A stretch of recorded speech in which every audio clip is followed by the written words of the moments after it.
Hello all welcome to my channel Siri Prashanth official అండి. ఇవాళ video వచ్చేసి ఆఫ్టర్నూన్ వీడియోనండి. ఆఫ్టర్నూన్ నా లైఫ్ ఎలా ఉంటుందో చూపిస్తాను క్వార్టర్స్లో. సో మార్నింగ్ పని అంతా అయిపోయి నేను వర్క్ చేసేసరికి 12:30 ఫ్రెష్ అయిపోయానండి. 12:30 లోపు ఫ్రెష్ అయ్యాను. 12:30 తర్వాత మా బాబు వస్తాడు అనగా నేను కొంచెం రెడీ అవుతున్నాను. కొంచెం బొట్టు అది పెట్టుకోవాలి కదా, సో బొట్టు పెట్టుకుంటున్నాను. నన్ను బొట్టు అది పెట్టుకొని అన్నీ చేసేలోపు మా బాబు అయితే వచ్చేసాడు. వచ్చేసాక వాడు యూనిఫామ్ అది ఎక్స్చేంజ్ చేసుకుంటున్నాడు. డ్రెస్ మార్చుకొని ఫ్రెష్ అయిపోతాడు. సో వాడైతే వచ్చేసాడండి. ఇంకా వాడు కూడా వచ్చేసాడు కదా అనేసి నేను ఇంకా వంట ప్రిపేర్ చేయలేదు. ఈరోజు వ్లాగ్లో వంట అది అన్నీ ఉంటాయి. మమ్మల్ని సబ్స్క్రైబ్ చేయండి, లైక్ చేయండి, షేర్ చేయండి అనేది చెప్తున్నాడండి మా బాబు. ఏ అమ్మాయి రోజు చాలా స్కూల్లో జరిగినాయని అవి ఇవి స్కూల్లో విషయాలు చెప్తున్నాడు. సో నేను నెక్స్ట్ అయితే వాడు వచ్చాక వాడికి ఫ్రెష్ చేసి వాడికి బట్టలు మార్చేసి ఇంటి వెనక్కి అయితే వెళ్ళానండి. జడ దూకుందాం అనేసి. ఇంట్లో దూతూ అంటే హెయిర్ పడుతుంది కదండి అన్నంలో కదా. సో అందుకనేసి నేను ఇంటి వెనక్కి వెళ్ళి ఫ్రెష్ అవుతాను. బాగా హెయిర్ ఫాల్ ఉంది. సో అందుకనేసి నేను నిదానంగా ఫ్రెష్ అయ్యి వద్దామని బయటకు వెళ్ళాను. నేను బయట అయితే ఎంత పడ్డా ఏం కాదు కదా, అవన్నీ మా బట్టలేనండి. చూడండి నేను ఎంత కట్టుకున్నాను, ఎండిపోయిద్ది అనేది, ఎండ ఎక్కడెక్కడ ఉంటుందో అన్నిటికలో నేను బట్టలు ఆరేస్తాను. నాకు 2 డేస్కి ఒకసారి ఎక్కువ బట్టలు అవుతాయి. చూపిస్తాను చూడండి. బ్యాగ్ కూడా ఎలా ఉండిద్దో. ఇంటి వెనకండి ఇది క్వార్టర్స్ వెనక. ఇటు సైడ్ వచ్చేసి క్వార్టర్స్ అయితే ఈ పక్క వచ్చేసి అక్కడ కనిపిస్తుంది చూడండి, అది బ్లూ కలర్లో అది హాస్పిటల్ అండి. అది అనేది హాస్పిటల్ మాకు దగ్గరే ఉంటుంది క్వార్టర్స్ వన్కే. సో ఇంక నేనైతే ఇంట్లోకి వెళ్ళాను. ఇంట్లోకి వెళ్ళి రైస్ అయితే పెట్టేశాను. నేను అదే చెప్తున్నాను మీకు, నేను రైస్ పెట్టాను చూడండి అని. సో ఇంకా ఇప్పుడు ప్రస్తుతానికి రైస్ అనేది మాత్రమే స్టార్ట్ చేశాను. అన్నం ముందైతే గంజి వార్చాలండి. మేము కుక్కర్లో వాడము. సో కుక్కర్ అనేది మాకు అలవాట్లేదు. కుక్కర్లో వాడడం కదా అని గంజి పంపేశాను. దాన్ని ఒక 10 నిమిషాలు 5 నిమిషాలు 5 నిమిషాల కంటే తక్కువే పెట్టాలి. కొంచెం ఇమేజ్ తీసేసిన తర్వాత ఆటోమేటిక్గా అది సెట్ అయిపోద్ది. సో నెక్స్ట్ ఏంటంటే నేను వంట ఏం చేయాలని ఆలోచిస్తున్నాను. ముందుగానే ఏం ప్రిపేర్ అవ్వను కానీ తర్వాత నిదానంగా ప్రిపేర్ అవుతానండి. సో ఇవాళ వచ్చేసి టమాటా పచ్చిమిరకాయల పచ్చడి, క్యాలీఫ్లవర్ ఎగ్ కర్రీ అనేది చేద్దాం అనుకుంటున్నాను. క్యాలీఫ్లవర్లో ఎగ్ కర్రీ మిక్స్ చేసుకొని సో అదే ప్రిపేర్ చేస్తున్నా. ఎగ్స్ తీసాను బాయిల్ చేద్దామని. టైం ఇప్పటికి చాలా లేట్ అయిపోయిందండి. ఇవాళ వంట చేసేసరికి నాకు ఎందుకు కొంచెం అనీజీగా ఉంటే వంట అనేది చేయలేకపోయాను. సో నెక్స్ట్ మా బాబు కూడా ఆకలి ఆకలి అని అంటున్నాడు. సో వాడి కోసం అనేది ముందుగా నేను వంట చేయాలి కాబట్టి ఫస్ట్ అయితే అన్నం చేసేసాను. ఒకవేళ ఎక్కువగా ఆకలి అని ఏడుస్తే మాత్రం పెరుగన్నం పెట్టేయచ్చు కదా అనేసి ఆ ఇదిలో ఉంటాను నేను. సో అందుకనేసి వంట అనేది చేసేసాను. ఇక్కడ ఇంకేంటంటే అన్నీ తీసి పెట్టుకుంటున్నాను సరుకులు. ఈ రైస్ అండి మేము వాడేది దావత్ బాస్మతి రైస్. ఇక్కడ మేము ఇంటి దగ్గర నుంచి తెచ్చుకోవాలనుకుంటే తెచ్చుకోవచ్చు, కానీ మాకు ట్రాన్స్పోర్ట్లో కొంచెం ఇబ్బంది పడుతూ ఉంటాము. మేము ప్రతిసారి ఫ్లైట్లోనే వెళ్తూ ఉంటాం కాబట్టి రైస్ అనేది మేము ఇంటి దగ్గర నుండి తెచ్చుకోమండి, ఇక్కడే కొనుక్కుంటాము. ఇక్కడ కూడా దొరుకుతాయి, కాకపోతే అవి అంతగా బాగోదు. అవి బాయిల్డ్ రైస్ అంటారు. మాకు అవి అలవాట్లేవు కాబట్టి మేము ఇదే. మొన్నటి వీడియోలో చెప్పినట్టు నాకు కొంచెం హెల్త్ బాగాలేదండి. సో నేను దానికనేసి ముందుగానే మజ్జిగ తాగుదాం అని అనుకుంటున్నాను. మజ్జిగ తాగడానికి ఇది అనేది ప్రిపరేషన్ చేసుకుంటున్నాం, మజ్జిగ తాగుదామని. ఇంతలోపే మా బాబు వచ్చాడు. ఏంటో తాగుతున్నావు, నాకు ఇవ్వని. సో ఆ మజ్జిగ వాడు తీసుకొని తాగుతూ ఉన్నాడు. కొంచెం ఎండలు అనేవి స్టార్ట్ అవుతున్నాయి, కానీ చలికి చలి, ఎండలకు ఎండ అన్నీ ఉన్నాయండి ఇక్కడ. ఈ వాతావరణము అడ్జస్ట్ అవ్వడం కొత్త వాళ్ళకి కష్టము. మేము ఇంకా అలవాటు అయిపోయామండి, అటు ఇటు వెళ్తూ వస్తూ ఉంటాం కాబట్టి. సో ఇలా అడ్జస్ట్ అనేది కష్టం అండి. ముసలి వాళ్ళైతే అస్సలు ఉండలేరు. ఇంక నేనైతే ఇప్పుడు చూస్తున్నారు కదా, టమాటా పచ్చిమిరకాయలు అనేది గ్యాస్ మీద పెట్టేశాను. నెక్స్ట్ క్యాలీఫ్లవర్ ఇవన్నీ తీసి పెట్టుకుంటున్నాను. అన్నీ ముందుగా ఉంటే ఏది మర్చిపోకుండా అన్నీ కట్ చేసి పెట్టుకోవచ్చు కదా అనేసి అన్నీ అడ్డంకులన్నీ ఉంటే సైడ్కి పెట్టుకుంటున్నాను, ఏవి అడ్డం రాకుండా. మాకు మధ్యాహ్నమే కొంచెం టైం దొరుకుద్ది. ఇప్పుడు నేను తీసాను కదా, ఈ ప్లేట్ అనేది వచ్చేసి కూరగాయల కట్టర్కి చాలా అంటే చాలా యూస్ఫుల్ అండి. నేనైతే వర్తబుల్ అని చెప్తాను. నేను మీషోలో తీసుకున్నాను. నాకు అసలు ఎంత బాగా నచ్చిందంటే పర్టికులర్గా నేను ఇది వరకు నేను మంచి అంటే వేరేగా వాడాను, కానీ ప్లాస్టిక్ ఇవన్నీ కూడా నాకు అంతకు మంటే ఇదే చాలా బాగుంది. స్టీల్ది చాలా పెద్దగా స్పేషియస్గా ఉంది. అన్ని కూరగాయలు దాంట్లో పెట్టుకోవచ్చండి. అలాగే మనం కావాలంటే చపాతీ పిండి దాని మీదే కలపచ్చు, దాని మీదే రుద్దొచ్చు, అన్నీ చేయొచ్చు. కానీ కేవలం నేను కూరగాయలకు మాత్రమే వాడుతున్నా. మీకు కూడా ఎవరికైనా కావాలంటే మాత్రం ఖచ్చితంగా తీసుకోండి. ప్రోడక్ట్ అయితే మాత్రం వర్తబుల్ అండి. సో నేను నెక్స్ట్ ఏంటంటే కూరగాయలన్నీ కట్ చేసి పెట్టుకుంటున్నాను కదా, 1 బై 1 ఇంక కర్రీ చేసేయాలి. టైం అయిపోతుందని ఆలోచిస్తున్నాను. లేట్ అయిపోయిద్దేమో, వస్తే తిడతాడేమో అది ఇది అని. సో ఎగ్ అయితే ఉడికిపోయాయి, పక్కన పెట్టాను. ఆ నీళ్ళు పారిపోసేసి అవనేది ఒక సైడ్కి పెట్టేశాను.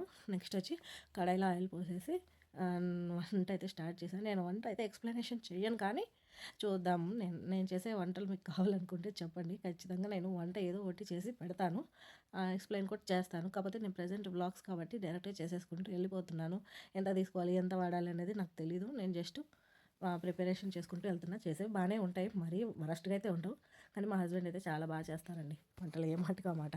టైం ఉన్నంతసేపు ఏమో కూర్చుంటాను. టైం అంతా అయిపోయిన తర్వాత నేను పరిగెడతానండి. అదే నాకున్న బ్యాడ్ హ్యాబిట్. ముందుగానే నేను వంట అనేది చేసుకుంటే ఈ హడావిడి అనేది ఉండదు కదా.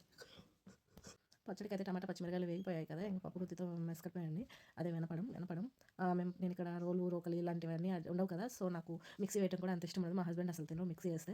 ఎండుమిరకాయల పచ్చడి అంటే అది మిక్సీ వేసుకుంటాం కానీ తప్పదు కదా, ఇది పచ్చిమిరకాయలే కాబట్టి మెదిగిపోద్ది కాబట్టి నేను పప్పు గుత్తితోనే ఉన్న ఆ బాండీలోనే చేస్తాను. ఇంకా చిన్న తబరా లాంటిది ఏదైనా ఉంటే అందులో ఇంకా ఈజీగా కూర్చొని అదనేది చేయొచ్చు. సో నేను ఇక్కడ పక్కన కర్రీ చేస్తూ ఇక్కడ పక్కన పచ్చడి చేస్తూ ఉన్నాను. పచ్చడి కూడా ఆల్మోస్ట్ మెత్తగా ఎనిపేసేసుకోవాలి బాగా నీట్గా తినగలిగే అంత. వెంటనే మెసిగేసిన తర్వాత ఉప్పు అవన్నీ కూడా టేస్ట్ చేసుకోవాలి. నేను ఉప్పు ఇవన్నీ వేయటం అనేది ఏం చూపించలేదు.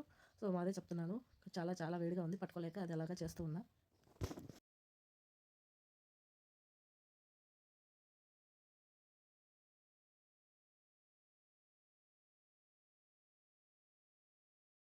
హెడేక్‌గా ఉంది. ఏం పని చేయలేకపోతున్నా. అయినా పర్వాలేదు చేయాలి కదా, ఎవరొచ్చి చేస్తారండి. అన్ని పనులు మనం ఇక్కడ మనమే చేసుకోవాలి. మనకొచ్చి ఎవరు ఏం చేయరు. ఈలోపు నేను మీకు ముందుగానే చెప్పలేదు కదా, నేను ఆల్రెడీ ఫుల్ గోబీ కూడా పెట్టేశాను. బాయిల్ చేసేసాను పక్కన ఎలక్ట్రిక్ స్టవ్ మీద. అది టమాటా పచ్చిమిరపకాయలన్నీ ఉల్లిగడ్డలన్నీ వేగాక ఈ ఫుల్ గోబీ కూడా వేసి కాసేపు మగ్గబెట్టుకొని కారం పసుపు వేసేసుకోవాలి. నేను చేసేసుకునే ప్రాసెస్ అయితే అదే. ముందే నేను ఫుల్ గోబీ వేసి తర్వాత టమాటా వేయాలి. ముందు టమాటా అంతా వేగాక ఇది ఆల్రెడీ బాయిల్డ్ కాబట్టి నేను తర్వాత నిదానంగా వేస్తానండి. సో ఉప్పు అది అన్నీ వేస్తున్నాను. సాల్ట్ కలుపు కూడా వాడొచ్చు. కలుపు ఉంది నా దగ్గర, కాకపోతే నేనైతే చూడలేదు. నేను పచ్చడిలో నేను ఉప్పు వేసానా లేదా నాకు ఐడియా రావట్లేదు. సో అందుకని నేను చూస్తున్నా. ఉప్పు అయితే లేదని ఎక్కువ వేసేసాను. తర్వాత మా హస్బెండ్ తిట్టాడు నన్ను, ఎక్కువ వేసేసావని. ఉప్పు ఎక్కువ వేసేసాను కదా, తర్వాత చూద్దాంలే అని మళ్ళీ వేసేసాను. ఇది అర్థం కాలేదు. నా నోరు ఇది కొంచెం టేస్ట్ బడ్స్ అనేవి తగ్గిపోయాయి కాబట్టి సో వేసేసుకుంటా ఉన్నాను. తర్వాత కొంచెం కంటైందన్నారు.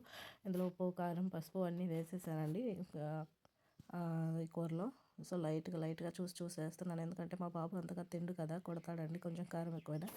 నార్మల్ కారం తింటాడండి, మరీ చప్పిడిగా అయితే తినడు. సో వాడికి నచ్చినట్టుగా నేను వేస్తాను. ఓవర్గా అతిగా కారం వేసిన అసిడిటీ అనేది వస్తుంది కదా పిల్లలకి, సో వాళ్ళకి తగ్గట్టుగా వేసుకోవాలి. పచ్చడి అయితే తీసేసానండి. వేరే గిన్నెలోకి తీసి పెట్టాను. ఇలాగే నేను ఇంకా వేరే దాంట్లోకి అన్నీ తీసి పెట్టుకుంటానండి. అలాగే చేసిన దాంట్లో కొన్నే ఉంచుతాను, ఎక్కువగా ఉండను. ఈలోపు మా హస్బెండ్ అయితే వచ్చేసారు. అక్కడ మాకు పాలు కూడా మధ్యాహ్నమే వస్తాయండి. మేము పాలు కూడా తీసుకుని ఈలోపే కాగబెట్టేశాను. ఇతను వచ్చాడు, ఇంకా వంట చేయలేదు ఏంటి అన్నాడు. అదే చెప్తున్నాను కొంచెం లేట్ అయింది అని. ఏంటంటే ఇక్కడ డిస్కషను కోడిగుడ్లు సరిగా రావట్లేదు పొట్టు అనేది. ఏంటి ఇలా రావట్లేదు, ఇలా వస్తుంది ఏంటి చూడండి, తినేవాడిని నేనే కదా అని అన్నాడు. అసలు అక్కడ జరిగింది ఏంటంటే అతను ముందు చెప్పాడు నేనే కదా తినేదని, కాకపోతే తీరా ప్లేట్లోకి వెళ్ళాక అది నాకే వచ్చేసింది ఆ ఎగ్. ఏదో చెప్తున్నాడు నేను వీడియోలో, నేను నీకు ముద్దు పెడితే నువ్వేం చేస్తావని. పెట్టు, అది కూడా పెడతా వీడియోలో అని అంటే, పెట్టు నీకు అంత ధైర్యం అంత సీన్ లేదు అంటున్నా. Just kidding. మీరు అసలు అంత బ్యాడ్ కామెంట్లు ఎవరు షేర్ చేయకండి. ఎందుకంటే ఎవరైనా అంతే కదా, కిచెన్లో వర్క్ అనేది చేస్తూ ఉంటే ఊరికనే తమాషాకి ఏదో ఒకటి అంటూ ఉంటారు కదా. సో అప్పుడప్పుడు వచ్చి కిచెన్లో అయితే హెల్ప్ చేస్తారండి. సో క్యూట్గా నాకైతే చాలా బాగా అనిపిస్తుంది అతని దగ్గర పని చేస్తూ ఉంటే. అతను వచ్చి అలా పని చేస్తూ ఉంటే సో వంట అయితే అయిపోయింది. కిచెన్ కూడా నేను క్లీన్ చేసేసాను. అన్ని సింక్లో అంట్లనే వేసేసి అతను వెళ్ళి కాళ్ళు చేతులు కడుక్కొని ఫ్రెష్ అయ్యి బట్టలు మార్చుకున్నాడు కాబట్టి ఇంకేం లేదు అని ఇక్కడ అదే చూపిస్తున్నాను. చూడండి నా కూర టేస్ట్ ఎలా ఉందో చెప్పండి, చూసి చెప్పండి, తిని కాదు. పచ్చడి కూడా తీసి ఒక గిన్నెలోకి పెట్టేసి ఉంటుంది. అచ్చం రోట్లో రుంచిన పచ్చడిలాగే ఉంది కదా, అలాగే ఉంటుంది మన చేతుల్లో. అదే మహత్యం అనమాట. ఓ పెద్ద బిల్డప్ కొడుతుంది అనుకోకండి. కిచెన్ అయితే క్లీన్ అయిపోయింది, చూసేశారు కదా, ఇంకెళ్ళి తింటమే. అన్ని పనులు చేసుకొని నేను వీడియో తీసుకుంటూ వెళ్తున్నాను. ఎలా ఉంది కర్రీ అని అడగటానికి. సో కర్రీ ఎలా ఉందని అడుగుతున్నా. చెప్పు అంటే చెప్తున్నాడు. అమ్మ హాయ్ ఫ్రెండ్స్, అమ్మ ఇది నేను కొత్తది హెల్మెట్ కొన్నాను అని చెప్తున్నాడు మా బాబు. వాడు వీడియో ఆన్ చేస్తే చాలు వాడి గురించి అనుకుంటాడు. ఈరోజు లాంగ్ అయిపోయిందండి వీడియో. సో చాలా బాగుంది కూర అని చెప్తున్నాడు. ఎవరైతే మన ఛానల్ని కొత్తగా చూస్తున్నారో లైక్ చేయండి, షేర్ చేయండి, కమెంట్ కూడా చేయండి. అండ్ మీరు ఇచ్చే సపోర్ట్కి నేను ఎంతగానో ఆనందిస్తున్నాను. ఇలాగే నన్ను సపోర్ట్ చేస్తూ ఉండాలని అనుకుంటున్నాను. చూసేసారు కదా, పచ్చడి కూర పెరుగు మా బాబుకి మా వారు తినిపిస్తున్నారు. సో దాంతోపాటు నేను కూడా పెట్టేసుకున్నాను, తినేసి నేను ఇంకా ఈలోపు ఈ గిన్నెలన్నీ తోమేసేసానండి. ఇవి కూడా ప్లేట్లు ఏం లేకుండా. ఇప్పుడైతే మేము తినడానికి వెళ్తున్నాం, బై బాయ్ అని చెప్తున్నాడు మా బాబు. ఇంటికి వచ్చేసానండి. 2:30, 3 అయిపోయింది. నా బట్టలన్నీ ఆరిపోయాయి. ఉదయం 10ంటికి వేసుంటాను. సో బట్టలన్నీ ఆరిపోయాయి కదా, తీసి మడతలు పెట్టుకుందాం అనేసి ఇంటికి వచ్చేసా. అంతా అయిపోయిందండి, ఇంకే పని లేదు. ఇది మా ఇంటి పక్కన వాళ్ళు అస్సాం వాళ్ళు ఇలా చెట్లు పూలు అన్ని పూలు కదా అన్ని కూరగాయల మొక్కలు వేసుకున్నారు. ఇవాళకి ఇంతే ఫ్రెండ్స్, నెక్స్ట్ వీడియోతో మళ్ళీ కొత్తగా వస్తాను. సో ఇంతవరకు ఇంతే, బాయ్ బాయ్, చాలా థ్యాంక్స్.